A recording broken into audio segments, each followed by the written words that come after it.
कहते हैं कि संघर्षों के छाव में घनघोर जवानी पलती है। हाँ। जिस ओर जमाना चलता है उस ओर जवानी चलती है। मैं तो 400 में एक जीरो हटा दो 40 दिख रही है। एमएसएमई का राज्य मंत्री है। बोल्ट से लेके गाड़ी के पंखे तक बनाने का काम करता है। क्या वो व्यक्ति जिले के लिए एक रोजगार इकाई नहीं लगा सकता था क्या? शिक्षा इतनी महंगी है, 18% जीएसटी उस पर लगा दिया है।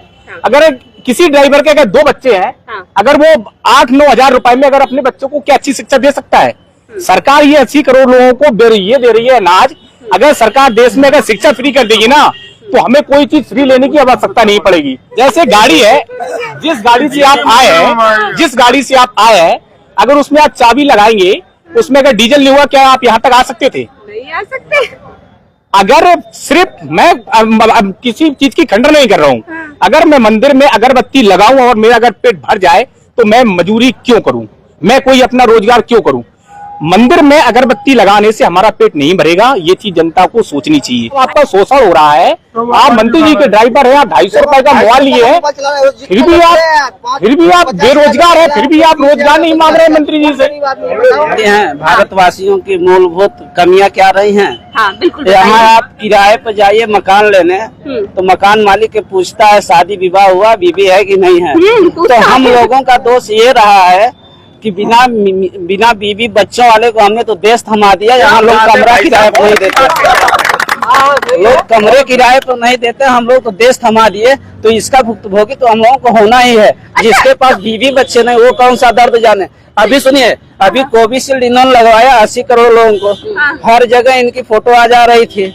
अब जैसे ही खुलासा हुआ, काम किए तो फोटो तो सुनिए, जैसे ही खुलासा हुआ कि लोग हार्ट अटैक हो रहा है, ब्रेन हेमरेज हो रहा है, लोग टपक जा रहे हैं, किसकी कोई गारंटी नहीं कब कौन कहाँ टपक जा रहा है। वैसे उन्होंने फोटो हटा लिया। करे तो रासलीला, हम करें तो करेक्टर लीला। हर और जाके पावन फटी बेवाई तेका जाने पीर पराई। जिस प्रकार से आपके यहाँ जो है 1991-92 में जब मनमोहन सिंह जी बने हुए थे, तो सिर्फ 300-400 करोड़ रुपए शेष थे। उस समय मंदी आ गई थी पूरे विश्व में, लेकिन मनमोहन सिंह जैसे पढ़े लिखे व्यक्ति इस देश को संभाले। और कांग्रेस पार्टी अगर देखा जाए तो जब हमारे पास सुई बनाने के साधन नहीं है, तब से उसने जो है हवाई जहाज से लेकर इसरो, नासा जैसे तमाम बहुत देश आगे बढ़ाया है। इसलिए ये जो है बार बार रोजगार को तोड़ रहे हैं, नौकरियों को। मंदिर में घंटा बजाने से सब कुछ मिल जाता है। ऐसे मत कहिए भैया, अंधभक्त नाराज हो जाएंगे। अरे नाराज हो जाएंगे तो क्या करेंगे?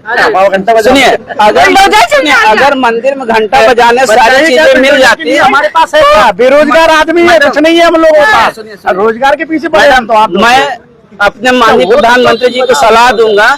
उनकी सलाह दे रहे हैं प्रधानमंत्री जी, उनकी सबसे बड़ी उपलब्धि ये है कि अयोध्या में जाए, भगवान राम के चरणों में बैठ को घंटा बजाएं। उनको क्या लगी है प्रधानमंत्री बनने की? तो जब हमारे देश की जो मेडल लड़कियां थी, उन लड़कियों के साथ क्या हुआ? उन खिलाड़ियों को उनके ऊपर पानी फेंकवाया जाता है, उनको लाठियों से पिटवाया जाता है। उनको न्याय दिलाने के लिए ये सरकार को दिखाई नहीं दे रहा था उस समय, है? तो हम तो ऐसे शब्दों से संबोधित करेंगे ना।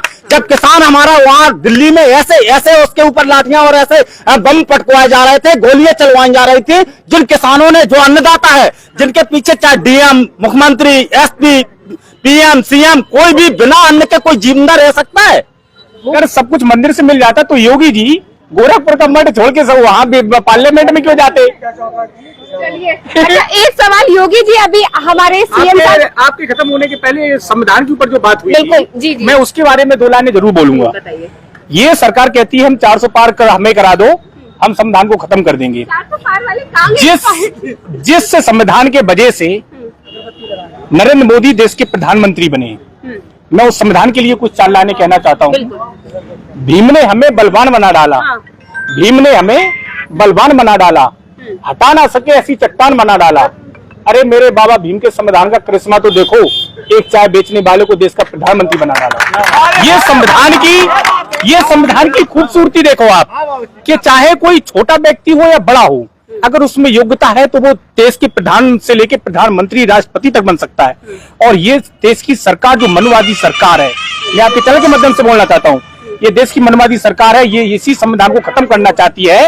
वो कभी भी दलित, ओबीसी, माइनॉरिटी, इन समुदाय के लोगों को वो कभी भी आगे बढ़ता देख नहीं सकती है। इसीलिए वो लोगों का ये है कि देश से संविधान हट जाएगा, जो लोगों को हक और अधिकार मिल रहे हैं वो उनसे ये वंचित हो जाए। इसीलिए उन्होंने शिक्षा को इतना महंगा किया कि लोगों को देश में वो राशन फ्री देते हैं लेकिन शिक्षा फ्री देते हैं। जबकि अगर देश में लोगों को शिक्षा फ्री मिले तो किसी को राशन और कोई चीज फ्री मांगने की आवश्यकता नहीं पड़ेगी। हमारे पास शिक्षा होगी, हम सब कुछ छीन के ले लेंगे। लेकिन ये सरकार की मानसिकता यही है, शिक्षा फ्री देंगे आपको और सारी चीजें फ्री देंगे, क्योंकि जो बच्चे आज ये बच्चे हैं, जब इनको शिक्षा अच्छी नहीं मिलेगी तो ये आगे जाके पढ़ लिख नहीं पाएंगे, अपने हक और अधिकार नहीं जान पाएंगे, तो ये आगे जाके ये पीढ़ी को ऐसे ही समाप्त करना चाहते हैं। ये सरकार की ये मानसिकता है। अपने बच्चों की पढ़ाई के लिए अब नहीं है आपको महंगाई की टेंशन, क्योंकि स्टूडेंट यूनिफॉर्म लाया है आपके लिए बेहद कम कीमतों पर। क्वालिटी की यूनिफॉर्म, बच्चों के लिए बेहतर स्टेशनरी, भारी छूट के साथ। स्टूडेंट यूनिफॉर्म पर आपको शहर के सभी स्कूलों की shirt, T shirt, lower pant, निक्कर, skirt, sweater, blazer, salwar suit, कोटी, shoes, socks, tie, belt, school bag, lunch box, pencil box, water बोतल आदि उपलब्ध होगी। हमारा पता है student uniform MG girls college के बराबर में, गुरुद्वारे के सामने, SN road, Firozabad. Mobile number 7830475075।